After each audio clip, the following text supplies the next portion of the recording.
দেখতে পাচ্ছি যে বাংলাদেশ দল বের হচ্ছে, বাংলাদেশ দল কিন্তু ইতোমধ্যে বের হচ্ছে। আমরা দেখতে পাচ্ছি প্রথমেই কিন্তু আমাদের দেখতে পাচ্ছি বাংলাদেশ দলের একে একে করে সব প্লেয়াররা বের হয়ে যাচ্ছেন টিম হোটেল ত্যাগ করে। তারা একে এক বের হচ্ছেন। আমরা জামাল ভুঁইয়াকে দেখতে পাচ্ছি, বাংলাদেশ দলের কান্ডারি জামাল ভুঁইয়া, বাংলাদেশ দলের ক্যাপ্টেন, এরপরে কোচরা রয়েছেন এবং প্রায় বাংলাদেশ দলের সকল খেলোয়াড়রাই কিন্তু আমরা এখানে উপস্থিত আছে বলে আমরা দেখতে পাচ্ছি। আমরা হামজা চৌধুরীকে দেখতে পাচ্ছি, হামজা চৌধুরী কিন্তু এখন বের হচ্ছেন। বাংলাদেশ দলের সবচেয়ে বড় স্টার, আজকে দলের সবচেয়ে বড় স্টার যিনি রয়েছেন, যাকে কেন্দ্র করে, যাকে দেখার জন্যই কিন্তু 18,000 প্লাস টিকিট এক রাতে বিক্রি হয়ে যায়, সেই হামজা চৌধুরী কিন্তু ইতোমধ্যে টিম হোটেল ত্যাগ করেছেন এবং তিনি কিন্তু টিম হোটেল ত্যাগ করে স্টেডিয়ামের উদ্দেশ্যে ছেড়ে যাওয়া যে বাসটি আছে সেই বাসটি ধরার জন্য তিনি কিন্তু সামনে এগিয়ে যাচ্ছেন। আমরা দেখতে পাচ্ছি জামাল ভুঁইয়ার নেতৃত্বে একটি পূর্ণ বাংলাদেশ দল কিন্তু ইতিমধ্যে টিম হোটেল ত্যাগ করেছেন এবং তারা কিন্তু পুরো দলটি কিন্তু এভাবে একে একে করে কিন্তু দেখতে পাচ্ছি আমরা সবাই সারিবদ্ধভাবে নিজেদের প্রয়োজনীয় সরঞ্জাম সহ একে একে উঠছে। আপনারা হামজা চৌধুরীকে দেখতে পাচ্ছেন, বাংলাদেশি বংশোদ্ভূত ব্রিটিশ নাগরিক হামজা চৌধুরী। তিনি বাংলাদেশ দলের হয়ে ইতিমধ্যে কিন্তু দুটো ম্যাচ খেলে ফেলেছেন এবং একটি ম্যাচে সে কিন্তু একটি দুর্দান্ত হেডে গোল করার গোল উপহার দিয়েছেন আমাদেরকে এবং নিজের যোগ্যতা এবং অভিজ্ঞতার স্বাক্ষর তিনি কিন্তু সেখানে রেখেছেন।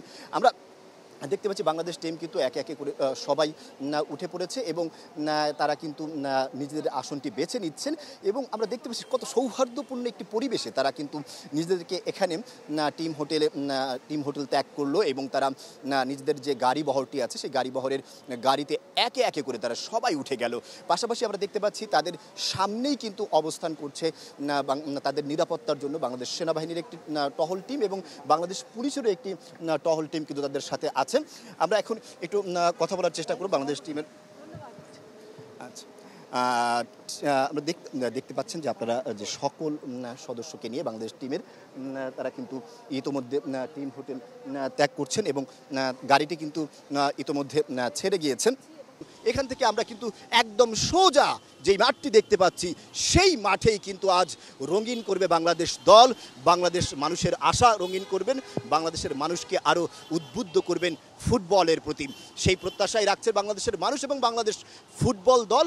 আপনারা দেখতে পাচ্ছেন যে বাংলাদেশ দলটি কিন্তু বাংলাদেশ দলকে বহনকারী বাসটি কিন্তু অল্প অল্প করে সামনে এগিয়ে যাচ্ছেন এবং তারা এই 0 পয়েন্টের যে চত্বর সেই চত্বর পাড়ি দিলে বাইতুল মোকাররমের পাশে যে ন্যাশনাল স্টেডিয়াম আছে সেই স্টেডিয়ামে প্রবেশ করবে এবং তারা এখানে প্রবেশ করে কিন্তু বাংলাদেশ দলের হয়ে নিজেদের যে যোগ্যতা, অর্থাৎ 183তম পজিশনের একটি দলও যে 161তম পজিশনে থাকা একটি দলকে হারাতে পারে সেই সক্ষমতা যে বাংলাদেশের আছে এবং বাংলাদেশ যে 183তম পজিশনে থাকার জন্যই এই দল গঠন করেনি, বরঞ্চ তারা যে আরও কয়েক ধাপ এগিয়ে নিজেদেরকে বিশ্ব মঞ্চে পরিচিত করার যে সুবর্ণ সুযোগ বাংলাদেশের এসেছে, 24টি দলের একটি হতে তারা যেমন চায় সেই একটি দল হওয়ার সুযোগ কিন্তু আজকের ম্যাচের মাধ্যমে বাংলাদেশ দল প্রমাণ করবে। আপনারা দেখতে পাচ্ছেন বাংলাদেশ দলকে বহনকারী বাসটি কিন্তু ইতোমধ্যে একদম বাংলাদেশ যে স্টেডিয়ামটি আছে ন্যাশনাল স্টেডিয়াম, সেই ন্যাশনাল স্টেডিয়ামে কিন্তু তারা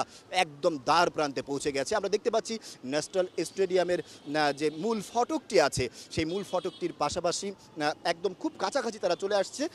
আমরা আশা করি যে খুব অল্প সময়ের মধ্যেই তারা কিন্তু মাঠে প্রবেশ করবে এবং তারা মাঠে প্রবেশ করার পরেই সাধারণ যে দর্শক, যে উচ্ছ্বসিত দর্শক যারা গত কয়েকদিন ধরে বাংলাদেশ দলের পায়ের ঘূর্ণি এবং জাদু দেখার জন্য বসে আছে, সেই দল কিন্তু প্রবেশ করলে আশা করছি তারা করতালিতে তাদের যে উন্মাদনা সেই উন্মাদনা তারা এখানে প্রকাশ করবে।